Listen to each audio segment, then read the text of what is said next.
Hey everyone! In 2026, OpenClaw, formerly known as ClaudeBot, has evolved into much more than a simple web scraper.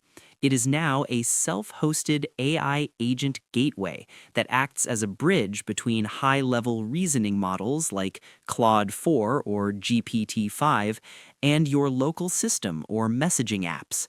Think of it as a personal Jarvis that doesn't just talk, but actually executes tasks across your files, browser, and smart home.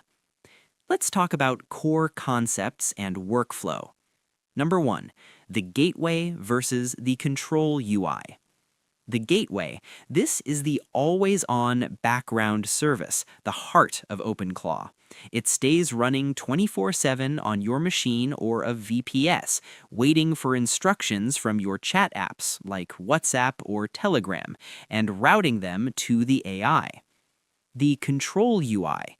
This is your dashboard, usually at http://localhost:18789. You don't use this to chat, you use it to monitor sessions, manage your API keys, and install new skills. Number 2, persistent memory, markdown-based. Unlike a standard chatbot that forgets everything once the window closes, OpenClaw maintains a memory.md file. It proactively records your preferences. For example, I prefer dark mode, or Sarah is my CEO. Because it's a simple markdown file, you can open it and manually edit what the AI knows about you, giving you total control over its personality and memory. Number 3, the heartbeat engine. This is OpenClaw's standout feature. Traditional AI is reactive. It only speaks when you ask. The heartbeat makes it proactive.